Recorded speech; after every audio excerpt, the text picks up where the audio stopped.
There we go. God. Good evening, everyone, and welcome to Blogging Theology. And this evening we have a very special guest, Adnan Rashid, who most of you will know as a historian, a Muslim historian, and a lecturer. Well, good evening to you, and you are most welcome, Adnan, to Blogging Theology. Thank you so much for having me, Paul. My pleasure. Excellent. One of the things we'll have to talk about this evening is what happened after the death of the Prophet himself, and particularly why did the Muslim army under the caliphs after him expand at such a rapid rate, both north and northeast and west? What happened, and what was the impetus or the motive behind that, do you think? Okay, very good question. If I put my historian's hat on, then there are many, many causes I can give. And if I put on my Muslim hat, then the answer may be slightly different. So let's begin with my Muslim perspective. Yeah. My Muslim perspective as a believer who has studied history is that the companions of the Prophet did what they did after his death. Was due to the Quran. The Quran had stipulated that expansion in many different verses.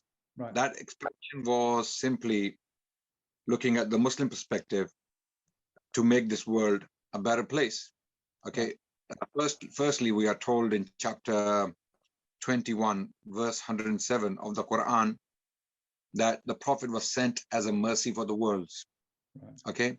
So this notion was quite widely understood. It was basically, this mercy was to be applied to families, to environment, to geopolitics, to geography. Basically, this was a comprehensive mercy which was promised in the Quran by God, by Allah. So the companions understood this concept of mercy that is to be delivered in a very wide sense. So they had to do something about it. They had to go out and bring this mercy to humanity. And the only way they could do that was to remove the Byzantines and the Persians, immediate neighbors, to the Arabs. They had to remove them in order to bring this mercy to the people. So this was the Muslim perspective. We can go into details if you want. So the other reason in the Quran is basically to liberate the oppressed. Right. There is a verse in chapter 4 of the Quran whereby God commanded the believers, the Muslims, to intervene where necessary. If there are people oppressed and they are calling upon you to come and liberate them from oppression, you can call it Operation Enduring Freedom or liberation. Term there from certain people, yes, in America. Absolutely, absolutely. So this was Operation Enduring Freedom on the part of the Sahaba, the companions of the Prophet. So they went out simply to liberate the masses of the Persian Empire and the Byzantine Empire from the oppression they were living under. So this was their perspective. In other words, to put it in simple terms, this was basically to make the world a better place through Islam, because the Muslim view was that Islam is the only way that can bring peace and justice to the world, which is much needed. And it was needed. If we look at the history of the time, I have written about it. There was a lot of suffering. There was a lot of devastation due to wars between the Persians and the Byzantines and all that. So there was a lot of suffering and oppression and heavy taxation and persecution, religious persecution in particular. When we look at the Syrian case, the Syrian masses were governed by the Byzantines, who happened to be Chalcedonians in their persuasion, religiously speaking. So they were actually persecuting the masses. And this was one of the reasons why the Syrian Christians, who were Orthodox Christians, sided with the Arabs, the Muslims, early Muslims, when they came into Syria, taking all that land. So this was one of the reasons why the expansion was so rapid and successful. So now if I put on my historian's hat, historians have looked into the causes. They usually look at socio-economic causes behind the great Arab expansion or the great Arab conquest. early Islamic conquest. They are called different things by different historians. Okay, this phenomenon. So they look at socioeconomic causes. The Arabs came out because they were poor, they were struggling economically, and the Persians and the Byzantines had much wealth. They were already exhausted by wars, and the Arabs saw the opportunity and they came out and they did it.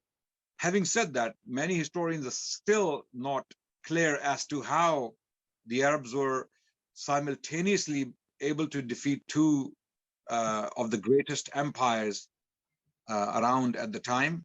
And why was their expansion so successful? Why was it not stopped or checked by either one of these empires?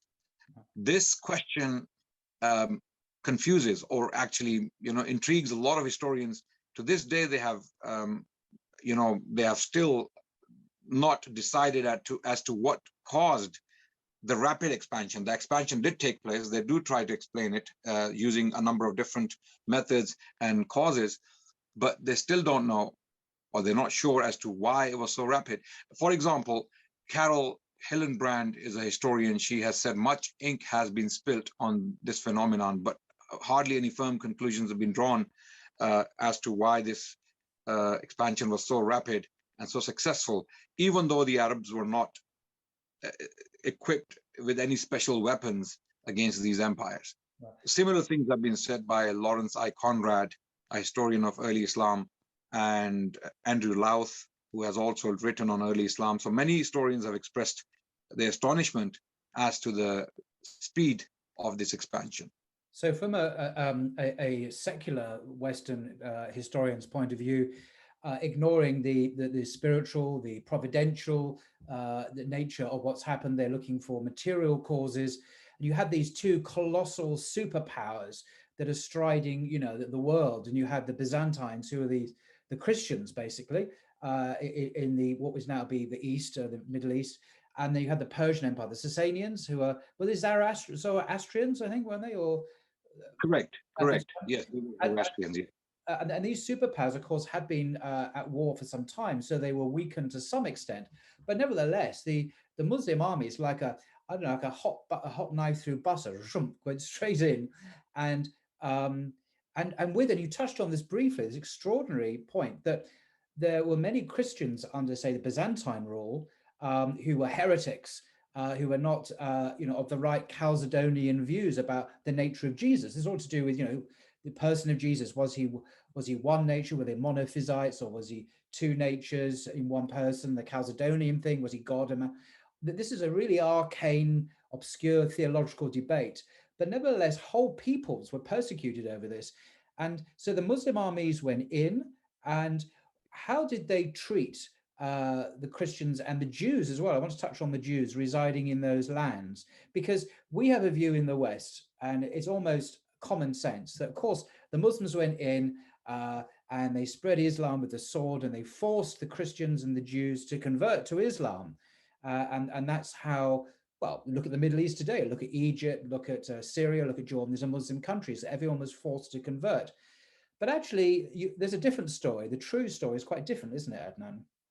Absolutely. There are many historians who have actually expressed their opinions on the notion of Muslims advancing with the sword in one hand and the Quran in the other. They have almost unanimously rejected this notion, and they look at things in a more nuanced way. They don't believe that the Muslims were sweeping through these lands, converting people forcefully. So that has been rejected. This was a notion, this was an idea which was widely disseminated throughout the 19th century, even before that. I mean, the Arabs with the sword and the Quran, this was a widely accepted idea up to the 19th century. It was in the 19th century when some Orientalists and historians started to question it. And then later on in the 20th century, many historians completely rejected the idea. For example, A.S. Tritton was one of the people who actually questioned this idea. And then later on, scholars like Hugh Kennedy, who happens to be one of my supervisors at SOAS. Yeah, absolutely. He has written a book titled The Great Arab Conquest. he also rejected this idea that the Arabs advancing with the sword in one hand and the Quran in the other. This is a huge lie, which was repeated throughout the 19th century and was rejected, thankfully, in the 20th century. And also Michael Bonner is another scholar who has questioned this notion quite rightly. So this out of the way. Can I just clarify? Sorry, just interrupt you there. I think that the reason why people may have thought that, understandably, actually, because when Christians, Christian missionaries and Christian armies and governments went to various parts of the world, South America, North America, Africa, of course, they did forcibly convert millions of people. And of course, Islam is just like Christianity, isn't it? You know, religions force people by the sword to convert. So maybe the idea was, well, the Muslims' armies went out, so therefore they must have done what the Christians had done for centuries in forcing everyone to convert. But of course, the reality is very different, actually, because is it not built into the almost like the DNA of the Quran, of Islam, that the people of the book, the Christians and the Jews, and by extension other groups, actually have a right in the Sharia to practice their faith and to self-govern to an extent as a matter of principle. So it's not just Muslims being generous, they are required by divine ordinance to treat people that way, in contradistinction to the historic Christian view. As I say, how the Christians treated Muslims when they in the Iberian Peninsula, and the Jews who were forced to convert to Christianity. So maybe that's why people just assume, well, we do it like that, the Muslims must have done it like that, perhaps. Absolutely, absolutely. You're absolutely right. You're spot on, Paul, on that. And what may surprise you, Paul, is the fact that this notion of Arabian barbarity wasn't something that was invented in the 19th century. It is quite ancient. It is actually pre-Islamic. If you pick up some of the histories written by some of the church fathers, people like Eusebius, and to give you one particular example, Socrates, not Socrates, the philosopher, I'm talking about Socrates, who was a 4th century Christian historian. He talked about the Saracens. The word Saracen is ancient. It was used by the early church fathers, and they viewed the Ishmaelites or the Arabs as a bunch of barbarians who are semi-civilized, in some cases not civilized at all, and they were always invading other territories, and there were a bunch of robbers. So this is the impression that was put out to the Christian masses from the 4th century onwards, if not earlier. Then this particular impression or conception of the Arabs continued to be disseminated throughout Europe, because the Europeans, who happened to be Catholic in the early ages, in the early period, when Christianity did spread throughout Europe, they were studying these same works. The Christians in Europe were studying these same works, and these perceptions, they continued without being challenged. And then during the Crusades, of course, the Catholic monks who were writing repeatedly distorted history of Islam altogether, and to inspire the masses to, or even the barons and the leaders in Europe at the time, to inspire them to fight the Muslims for almost 2 centuries, if not more. They continued to paint the Muslims as a bunch of barbarians, violent people who convert people to their religion forcefully. And unfortunately, this idea or this way of seeing the Arabs and the Muslims continued as late as the 19th century. It was then when this notion was challenged and, of course, widely accepted in the 20th century and completely rejected by the 21st century, thankfully. Thank God. So this, you see, things don't come out of vacuum. Ideas don't just appear. They don't get acceptability in societies just because someone said something and people believe it. They have to be repeated. They have to be repeated. And this idea of Arab barbarity or forcefully converting people to their religion or Islam was repeated throughout centuries. I mean, of course, it reached its peak during the Crusades period, when Pope Urban II, the speech that is attributed to him, delivered in France, if the speech did take place, then even the Pope said things like that, that the Christians are being forcefully converted, they are being killed, they are being tortured, and the tomb of Christ is being desecrated. Therefore, we have to go and liberate the Holy Land. So this rhetoric and this narrative was widely spread, widely believed. Therefore, all the violence that was unleashed against the Muslim world was justified through views like this. So, of course, the reality is quite the opposite. Because when we study the history of Islam, of course, there were periods of disturbances. There were periods where Islamic law was not followed, and these are exceptional periods throughout the Muslim history. For example, I can give you the example of Almohads in the 12th century, when they took Spain from the Muravids, Almoravids or Almoravitun.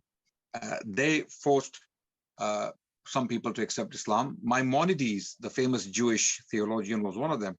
And actually, you know, when you look at Maimonides' history, you come to realize he not only forcefully accepted Islam, he was forced into it. Later on, he renounced Islam in Egypt when he had moved to Egypt, and then he was put on trial for apostasy. And then the Muslim theologians came forward to rescue him and to defend him. They had argued in the court that Maimonides was forced into Islam, therefore his conversion was not valid. And if the conversion was not valid, his apostasy is not valid. He was never a Muslim. He was forced into Islam. So Maimonides was rescued by Muslims in Egypt, and he became the physician. There is the Quranic verse, there is no compulsion in religion. So if that is violated, obviously it's invalid, that conversion.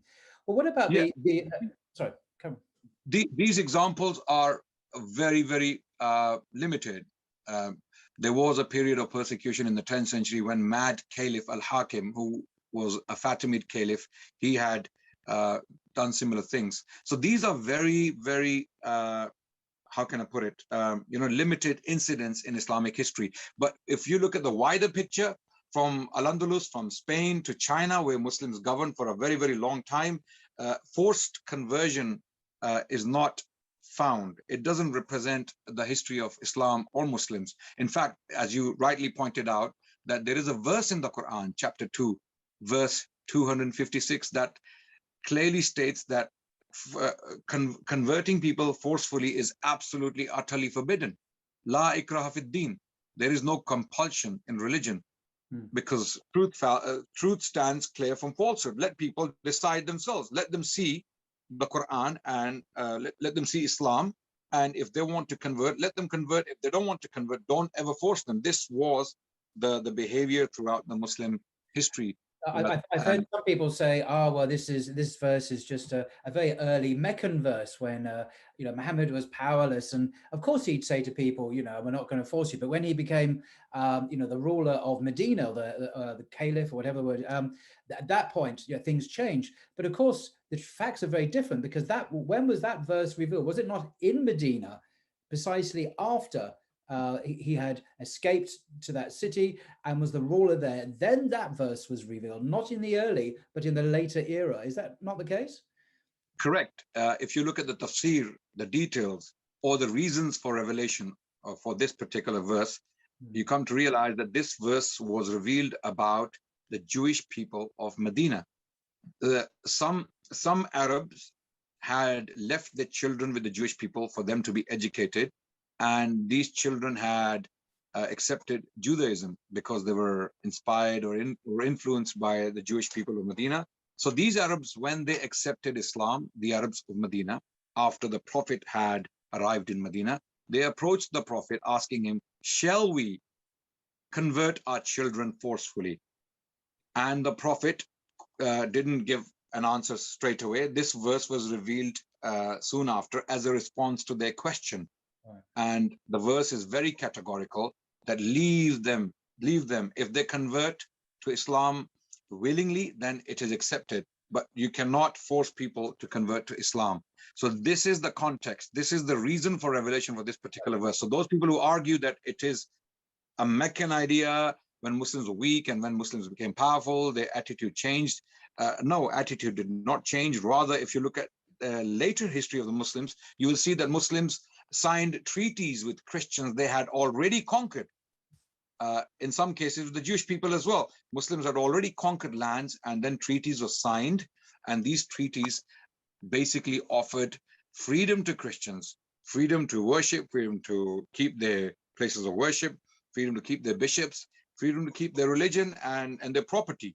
Nothing will change. So Christians under Muslim rule can eat pork, they can drink alcohol, and they can have their customs and their religion under Muslim rule. Not only that. The Muslims have to protect pig farms.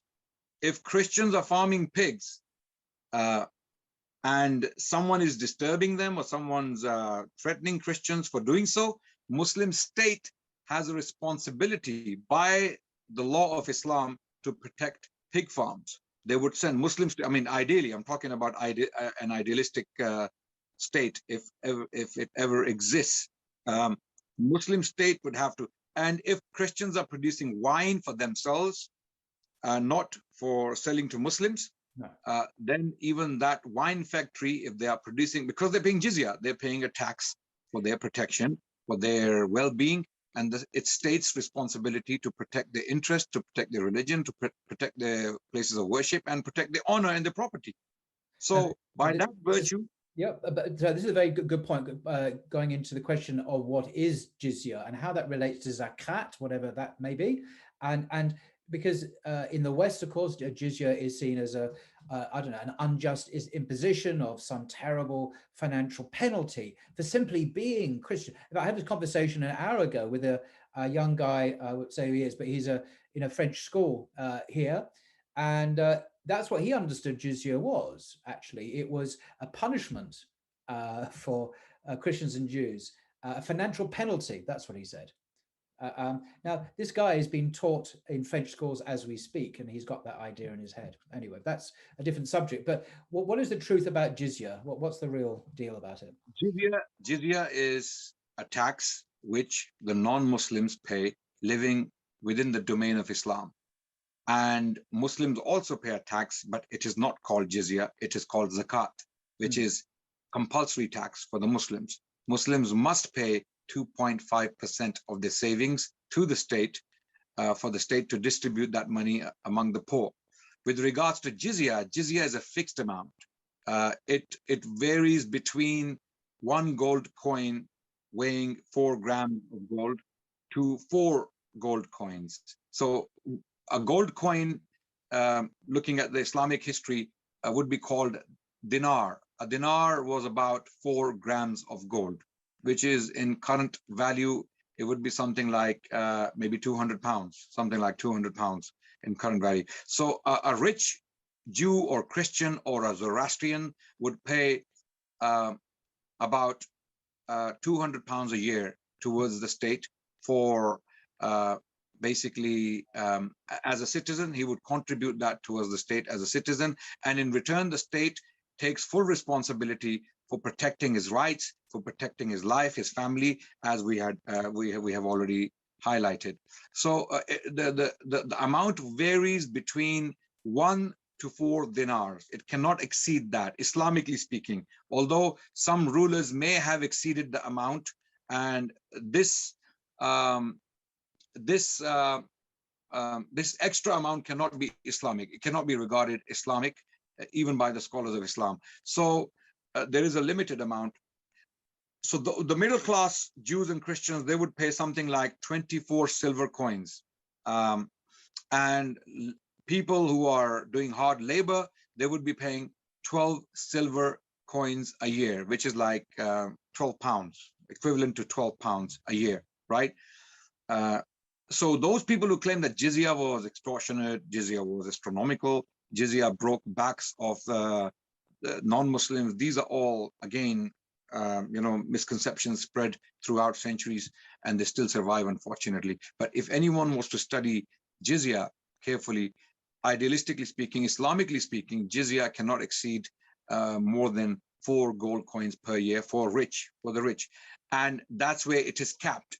It can, while Muslims, if there is a Muslim, for example, who has £1 million in his bank account, he would pay £25,000 on that, because that's 2.5%. But if a Jewish man has £1 million in his bank account, he would be paying 4 gold coins, which is like £800 a year.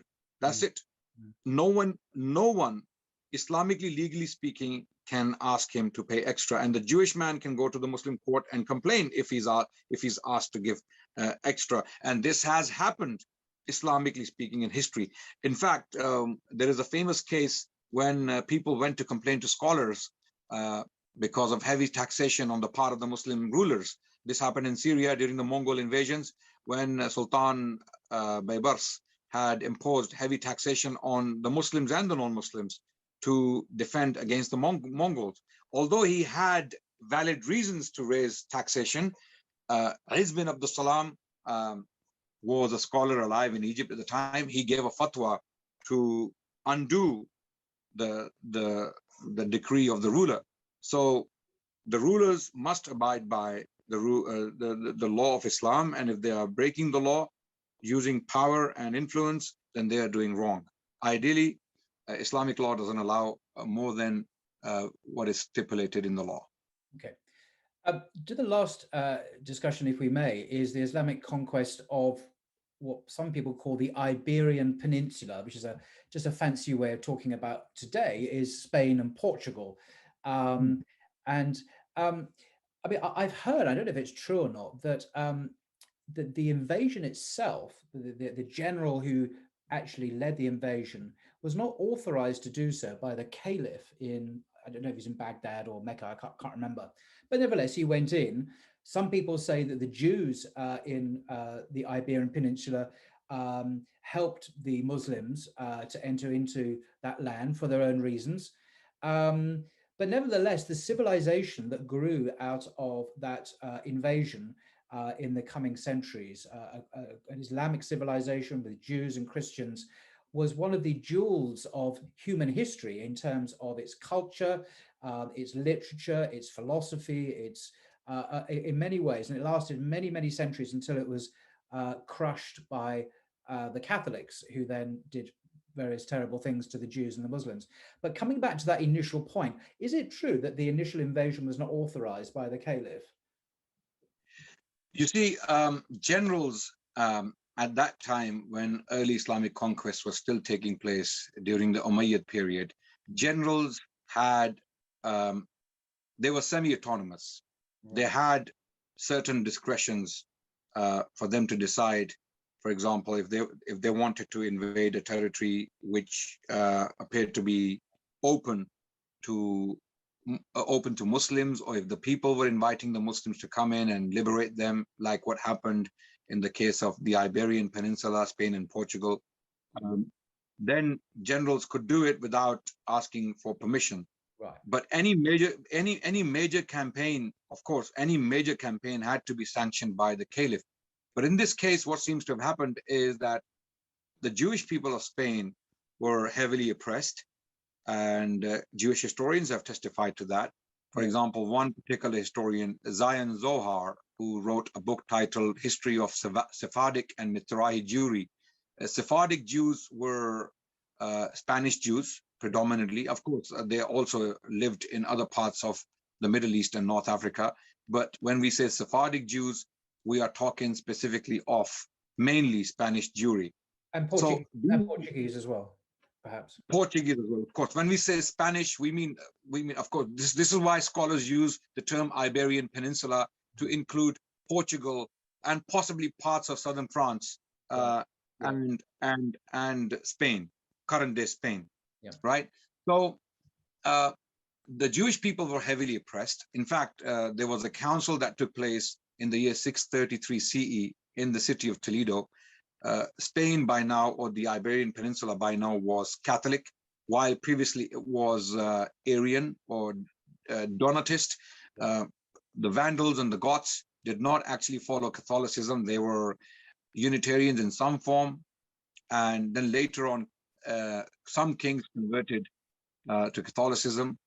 Visigothic kings later Visigothic kings rather, they converted to Catholicism, and Catholic Church took control of the Iberian Peninsula. And then many ecumenical councils were held, and in these councils, matters were discussed, important matters for the state and the church.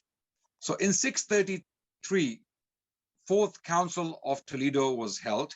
In this council, it was decreed that all the children of the Iberian Jews, Spanish Jews or Portuguese Jews, all the children are to be taken away by force, and they are to be converted to Catholicism and are to be raised as pious Christians by institutions in Spain or the Iberian Peninsula.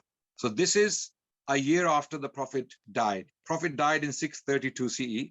This council was held in 633 CE. What does this show you? This shows you that the Jewish people were heavily persecuted within the Iberian Peninsula. So when Tariq bin Ziyad, with his 5,000 Arabs and 7,000 Berbers from North Africa, landed at Gibraltar and later on mainland Iberian Peninsula or Spain, he was welcomed by the Jewish people. This is confirmed by Zion Zohar and many other Jewish historians, that the Jews welcomed the Muslims as liberators from Christian persecution. And this was one of the reasons why the Muslims were able to take so much land in such a short span of time. Within 4 years, the entire Iberian Peninsula, except some northwestern part of the peninsula called Asturias, where a movement, Reconquista, historically speaking, started, right? So northwestern part, some patches of the Iberian Peninsula were not conquered due to the terrain. The terrain was very difficult, but the rest of it was taken almost within 4 years. And why were they able to do it so rapidly, the Muslims? Because the people supported the invasion. And when some later Spanish writers claimed that the conquest was devastating, cities were burned to the ground and cities were pillaged, people were killed and murdered. A lot of these chronicles, in fact, there is an anonymous chronicle written in 754, almost 40 years after the conquest. This Christian author, anonymous Christian author, claimed all these things. But then later on in the 20th century and the 21st century, all modern works point to the opposite direction. They claim that archaeology tells us another story. When we look at the Muslim period, the cities started to flourish. They became bigger and bigger, larger and larger. The economic condition we see in archaeology improved drastically from looking at what was happening during the Visigothic period, just the period just before Islam, right? So many scholars have challenged, using archaeology, the notion of a devastating invasion of Spain. Of course, when there is war... You could say that in a very real way, that Islam saved Jewry there in that part of the world. That if the Muslim army hadn't gone in, then the Jews, as practicing Jews, the faith of Judaism might have been obliterated in a kind of Christian Holocaust in a way, by taking the children away, forcing them to be educated by, I don't know, by monks or nuns or priests, indoctrinated into the Catholic faith. And so you talk about an invasion, but it reminds me of kind of the neocon language, Operation Freedom, which you mentioned at the beginning, invading Iraq, which really was an invasion. But from another point of view, it would have been seen as a liberation. For the Jews and others, it would have been a liberation. And the subsequent history of that country is extraordinary, isn't it, Adnan? The cultural renaissance, predating the European Renaissance, as if that was the first Renaissance, but there was a Renaissance in the Iberian Peninsula centuries before, of world historical significance. Can you say a bit about why that is such an important part of our world history, what happened in Spain and Portugal? In fact, Jewish historians have repeatedly claimed that that was the golden age of the House of Israel. That was the Jewish golden age, in particular from the 10th to the 13th century. From the 10th to the 13th century, 950s to 1250s, this was the golden age of the Jewish people in Spain, particularly. And there's a reason for that. But before I get to that, I just want to very quickly highlight what happened after the conquest. After the conquest, there was a period of turmoil, political turmoil, because the Umayyads were removed from power. The Abbasids came to power. Cut the long story short, the Umayyads were able to establish a caliphate in Spain. And Abdurrahman I was the first Umayyad caliph of Spain, independent caliph, independent from the Abbasids. Thenceforth, a civilization of a grand scale was created. Books were produced, libraries were established, streets were paved. Basically, cut the long story short, Cordoba became the most civilized and the most populated city in the world, with a population of 1 million people in the 10th century, when Abdurrahman III was ruling. In the 10th century, in the mid-10th century, when the Umayyads were at their peak, the vizier or the prime minister was a Jewish man called Hasdai ibn Shaprut. This is why Jewish people regard that period as the golden age. This is the period during the Muslim period, at least the peak of the Umayyad Empire. Jewish people produced some of the best scholars, the best poets, the best thinkers, philosophers, you name it. The best Jewish literature ever produced was produced in Islamic Spain, in Al-Andalus, or in the Islamic Iberian Peninsula, when the Muslims were ruling. Muslims ruled parts of Spain from 711 to 1492. Wow. And yeah, almost 700 years. And for at least 300 years, Muslims dominated the political and military landscape of the Iberian Peninsula. And during this period, we had immense libraries created at great expense by caliphs, by book collectors, by scholars in Spain. Spain was, you can say, if you were to walk into Cambridge University or Bodleian Library and you see how people are busy reading books and producing researches, Spain was like that under the Muslim period. You know, there is no other comparison I can draw. I mean, Baghdad was like that as well, of course, at that time. One of the largest libraries in the world was in Baghdad, which was destroyed regretfully by the Mongols in 1258, when the entire library of Baghdad, of course, with the city of Baghdad, was completely burnt down or thrown into the river.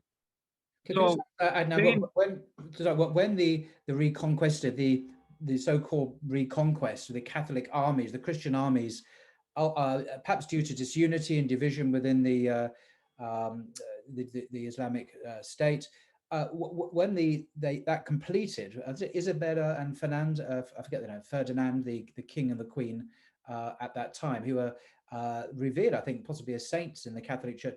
When they reconquered, did they continue this tradition of working with Jews and Muslims in this high civilizational mode? How did they, or did they destroy that? What did they do to this wonderful civilization? Reconquista started in the 11th century.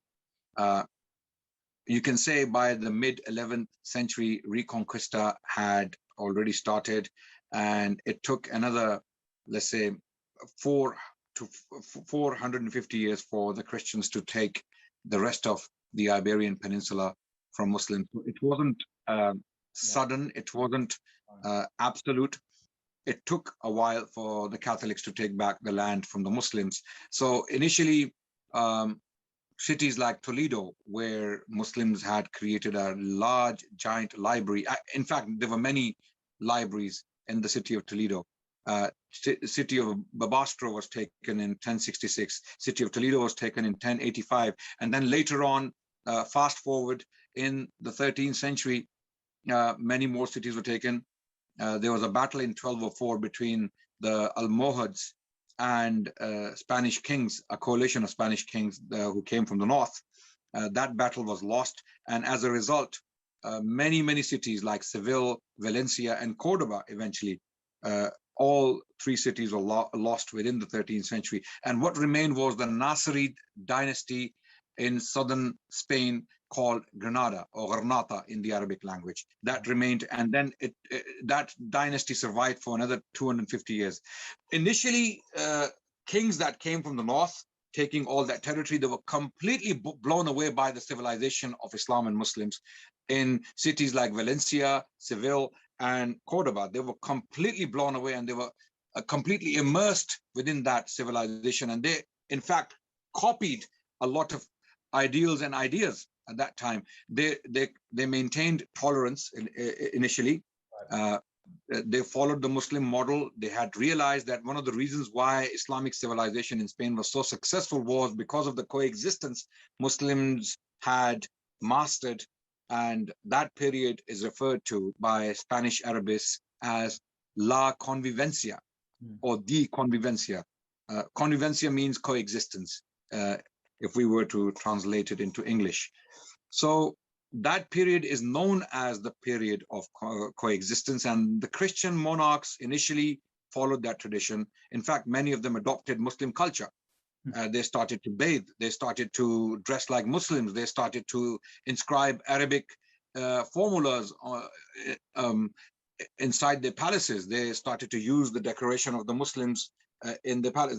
They became completely Arabized, culturally speaking, not religiously, culturally speaking. But later on, unfortunately, things started to change, and many Jewish people and Muslim people faced heavy persecution.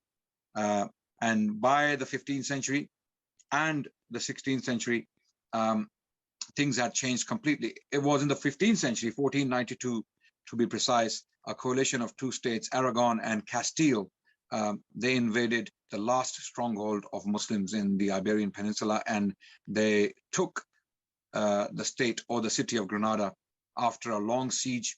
And the Library of Granada, over 1 million books were burnt. They were destroyed. We don't know, only Allah knows what we lost there. Much of the Spanish legacy when it comes to literature and other educational contributions was lost in that particular destruction. And Ferdinand and Isabella were the monarchs who did this. And then after taking the city of Cordoba, sorry, not Cordoba, Granada, Christopher Columbus departed for looking, you know, he departed. I mean, he was funded by Ferdinand and Isabella. Not many people know this. He was actually funded by Ferdinand and Isabella. And this was a state venture. And Christopher Columbus bumped into America thinking it was India. Okay, so that's another story. And in fact, that story is directly linked to the decline of Islam in the Iberian Peninsula, right? It is directly linked. And in fact, it is believed that Christopher Columbus had Arabic cartographers and navigators helping him out. You know, so this is claimed. I don't know how true that is. I have read about it somewhere. It would seem so. So after Ferdinand and Isabella took Granada, they forcefully converted the Muslims and the Jewish people. Muslims became Moriscos, and the Jewish people became conversos. Right? These are the titles, or these are the names given to them. And I invite everyone, every viewer, to read on Moriscos, and you will be blown away by the amount of oppression. Savagery. And Jews had to prove themselves by eating pork, and Muslims had to prove themselves by drinking wine. I mean, it was appalling. It was difficult to exaggerate how appalling the persecution was, in the name of Christianity, of course. And you see, the Iberian Peninsula lost what it had created for the last 700 years, and this was a huge loss to that particular land or piece of land. And later on, what came with the Catholic monarchs, Muslims survived for another century until Philip III came to power in 1609. He banished all the Muslims. He had expelled all the Muslims, all remaining Muslims, albeit forcefully converted Muslims called Moriscos, to North Africa. Many of them died en route. Many of them remained behind. Many of them were sent to the Americas, and some found their way to North America. And some of those families can still be found in places like Morocco and Algeria. And the Jewish people, that's a completely another story. I mean, they were completely decimated. Many Jewish people were killed off. while they were on their way to the coast, and others were forcefully converted again, and very few made it to Ottoman lands, cities like Salonika, Jerusalem, and Constantinople. So there were neighborhoods as late as the 19th century in cities like Constantinople, Salonika, and Jerusalem, neighborhoods belonging to Jewish people who came from Spain, Spanish Jewry. Yeah. And they were known to be very civilized, very educated, very upright, very much prosperous. They had their own quarters, they had their own privileges, and they were seen to be very, very important people throughout the Ottoman period until the State of Israel was created. Yeah, indeed, that changed the world as well. But coming back to the Spanish Inquisition, I've read part of its motivation and part of its objective was to sniff out these Jews, particularly, and Muslims too, who professed to be Catholic, who were forced to be Catholic, but who secretly held on to the belief in the oneness of God, for example, a key belief of Jews. The Shema, Hear, O Israel, the Lord our God is one Lord. We find that taught in the Quran as well, of course. And this was offensive to Christians, to Catholics who believe that God is three. And so the Inquisition sought to find these people and to root them out. And to, obviously, if they were discovered, they could be burnt at the stake horribly. So the persecution, it wasn't just formally. You really had to, they didn't want anyone who even pretended to be Catholic, that you had to be a real Catholic, and if you were a secret Jew, that was not acceptable. Even then, there was no tolerance, as we understand it, Islamically or in the modern sense. Absolutely, absolutely. The Spanish Inquisition was one of the most, how can I put it, unpleasant episode in human history, whereby hundreds of thousands of people were brutalized, tortured in dungeons, forcefully converted, raped, cut to pieces, and burnt at stake, you name it. And the history is far too disturbing for me to discuss in a very short sitting like this. There are books written by scholars on Inquisition. One 19th century scholar produced a lot of work.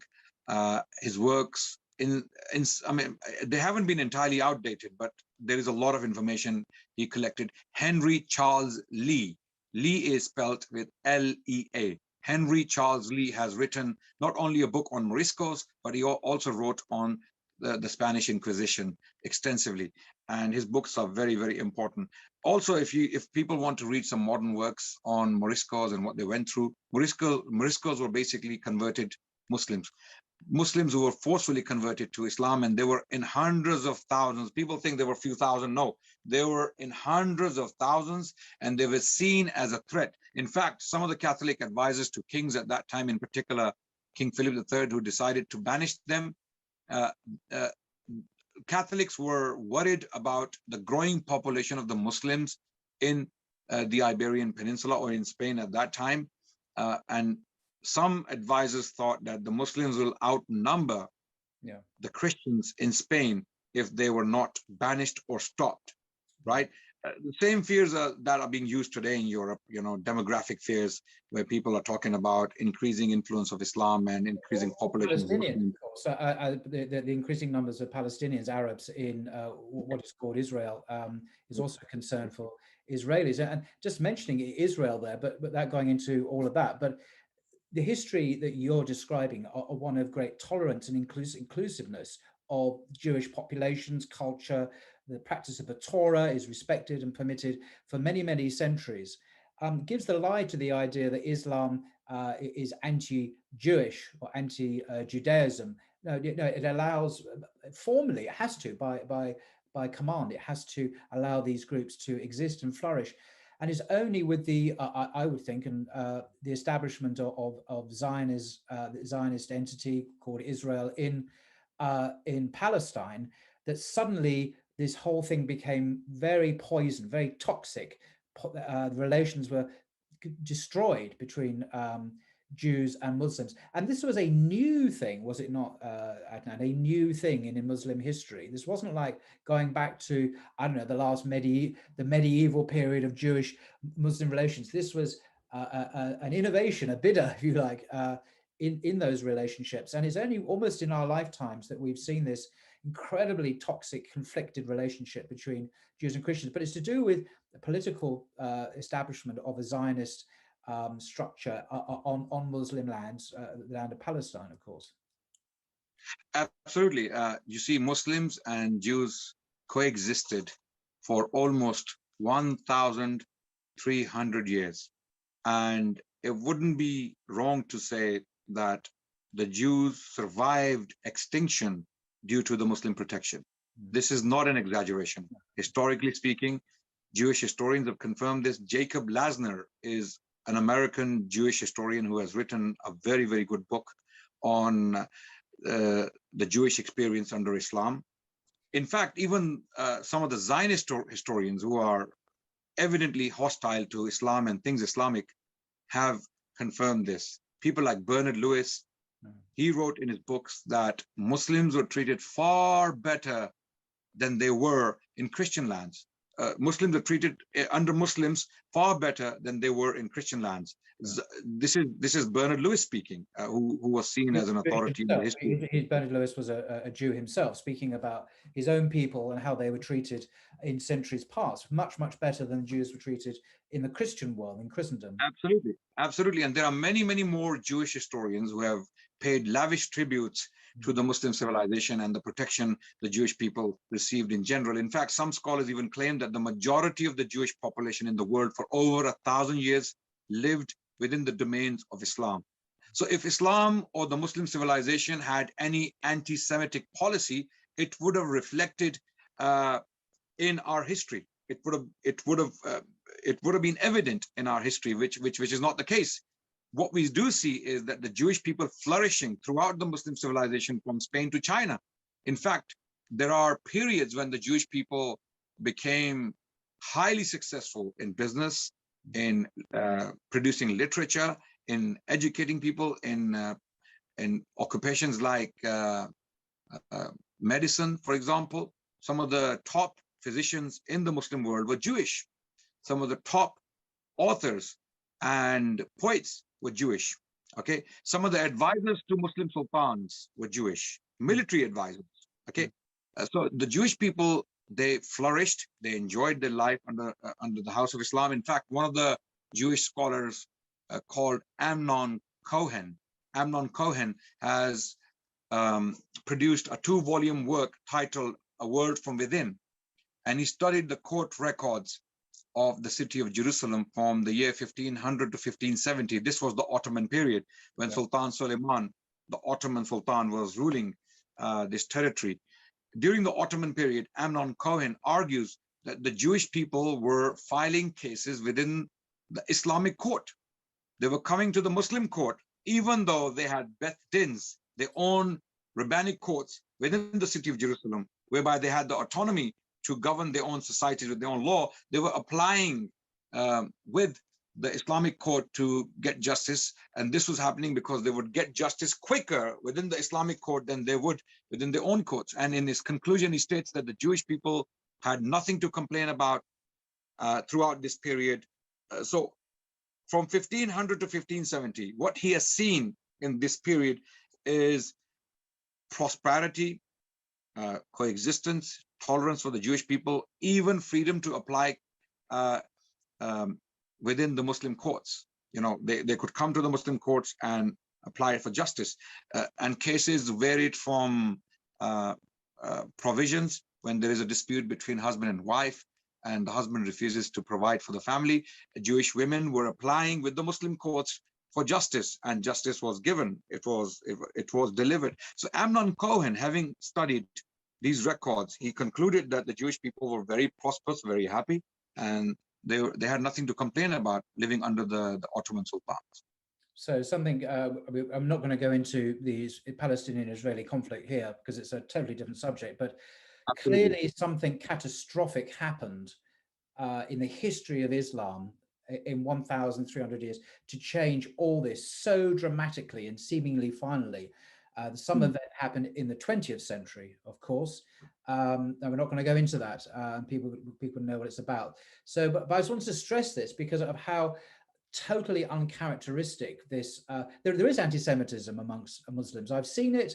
I've seen it at Speaker's Corner, particularly after you get an atrocity or an attack. And I've seen some stuff which, you know, can come out of Germany in the 30s. And you know, I mean, not many people, but I've heard it from Muslims' lips, and it's shocking. And of course, to European ears, it sounds very shocking. But historically, this has got to be put into a context. This is a very recent development triggered by appalling events in the Middle East, which we all know about. We see it all the time. We must remember that. And now, unfortunately, Islam has become stained in people's eyes, some people's eyes, with an anti-Semitic trope. But that's not just given everything you said, Adnan, about Islamic history and the Quran and everything else. So it's very, very sad, very, very sad.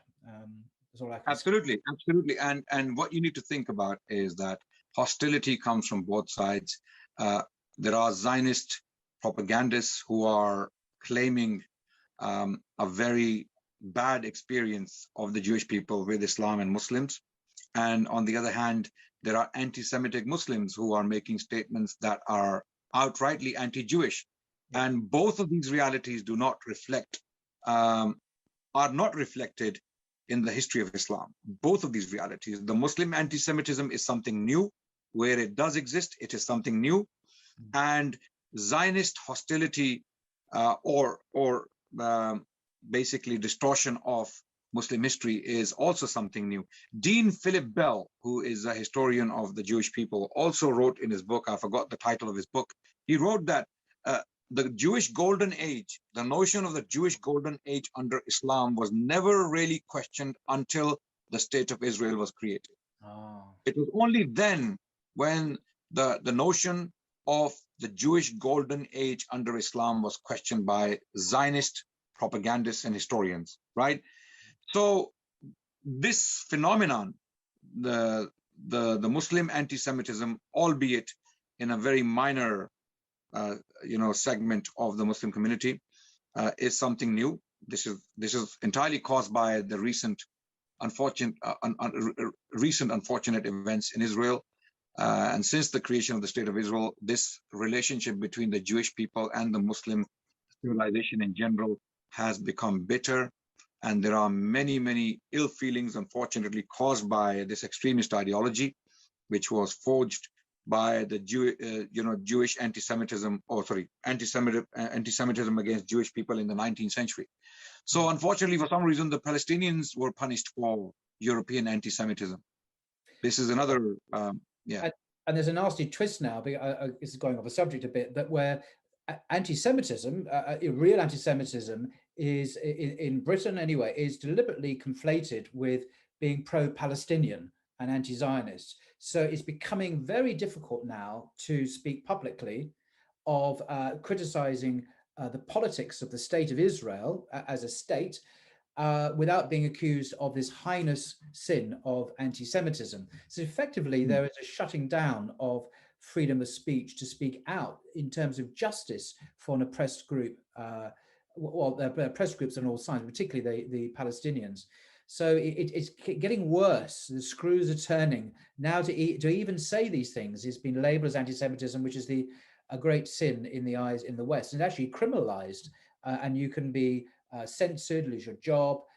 We've seen what's happened to the Labour Party, with the former leader of the Labour Party, who was ludicrously and ridiculously accused of anti-Semitism. He spent his whole life campaigning against racism, his whole life, and yet he was accused of this because he was pro-Palestinian. And the way these two now have very cleverly been fused together, it's a very clever maneuver. But this is a different subject, but I just despair sometimes.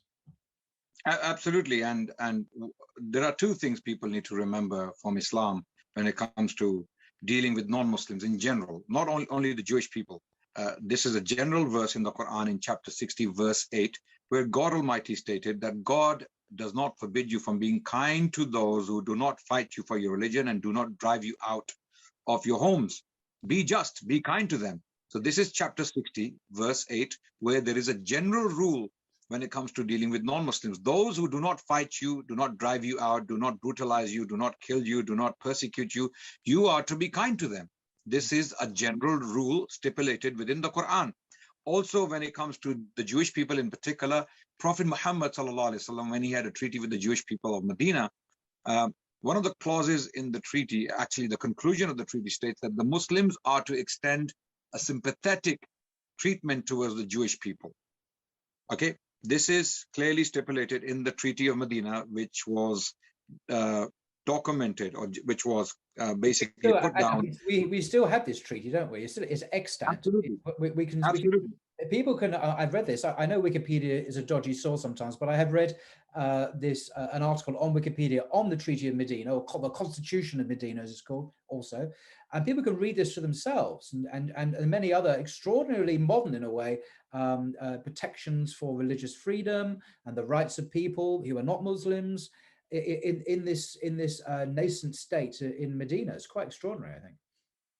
You see, one confusion can arise, Paul, from reading the Quran. A lot of people see a lot of criticism of the House of Israel in the Quran and some of the practices. So what they do is they jump straight to a wrong conclusion, claiming that the Quran is essentially or intrinsically anti-Semitic, which is not the case. The Quran criticizes Christian beliefs. Quran criticizes Jewish beliefs. Quran criticizes pagan beliefs. So the Quran is a book that was revealed to reveal the truth. And when truth is revealed, of course, falsehood in the eyes of God, as we the Muslims believe, has to be highlighted. So as far as the Muslims are concerned, the Jewish religion, the Christian religion, and other ideas that have been criticized in the Quran are simply false. You know, they are not true ways to God. And that's very, very, very categorically stated in the Quran. Now, that does not mean that you start to persecute the Christians and the Jews and other non-Muslims, because for that, rules have been stipulated again within the Quran, making it very clear that you cannot compel them to accept Islam. You are to treat them kindly, even though they are different, they believe in different things. You are to treat them as the people of the book, in particular the Jewish and the Christian people. They are given the title Ahlul Kitab, the people of the book. In fact, you can even marry from the people of the book, right? How can you marry someone you are to hate? This is, I mean, a lot of people erroneously ask me this question: can we be friends with the Jews and the Christians? And I ask them, can you marry an enemy? Can you get married to your enemy? Is that possible? Would you marry your enemy? And they say no. So how can you have a wife in your house who is a Jew or a Christian and not have a relationship with her? Okay, not be friendly towards her, not even, you know, okay. Absolutely. So this is something people, you know, these are the nuances people overlook very often when they're talking about Islam and Judaism and Christianity and, you know, exchanging of ideas between these three Abrahamic faiths.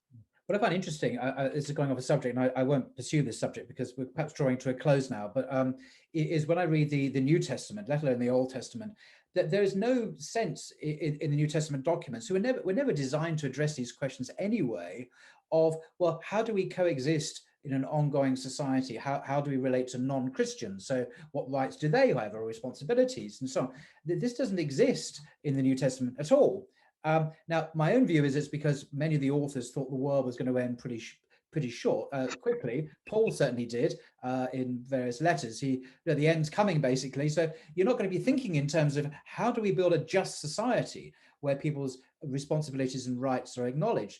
But Islam, as sees itself as the last testament rather than the New Testament, the last one, obviously has thought about these questions and come to an understanding about how to keep going through the generations, through history, in a way that the Bible doesn't do, interestingly enough. And so in the Catholic Church, they had to develop new understandings, new ideas through Augustine and Aquinas and so on, to add on what was not there. But it's there in the beginning with Islam. And I think that's one of the differences between Christianity in its origins and Islam in its origins. Islam was fully matured from the beginning, whereas Christianity was very embryonic and took many, many centuries to become a civilization, Christendom, which did have these elements in it. Anyway, it's just my view. You see, Paul, what you said is absolutely right. there are no clear instructions on how to treat the other in the New Testament. And you know what was the outcome, the result of that? The result of that was confusion for 2,000 years and people making things up as they went along. Some societies persecuted the Jewish people, some did not. And if it wasn't for Augustine writing in the 4th century, if it wasn't for Augustine writing what he wrote about the Jewish people, he basically wrote that Jewish people are to left, you know, they are to survive, they have to survive as a sign for the truth of the Lord, right? Yeah. As witnesses to the truth of the Lord and to the Old Testament. So for that reason, if Augustine did not write what he wrote, I think Jewish people would have been extinct a long time ago within the Christian lands or Christendom, right? So that confusion or that lack of information in the New Testament impacted the Jewish people directly, and their experience throughout Christendom was very, very unfortunate, very disturbing and unpleasant. And then comes along Islam, and Jewish people found refuge with the Muslims. Hence, the majority of the Jewish population found safe havens within the Muslim lands. That's why they moved in large numbers.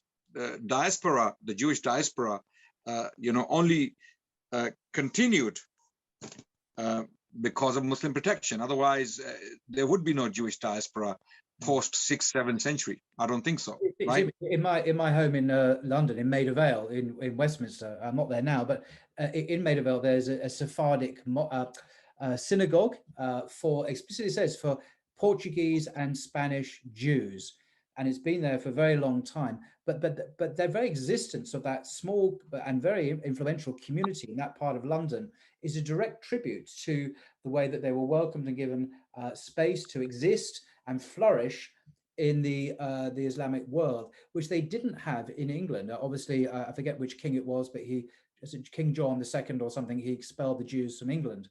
Edward I. That was Edward I.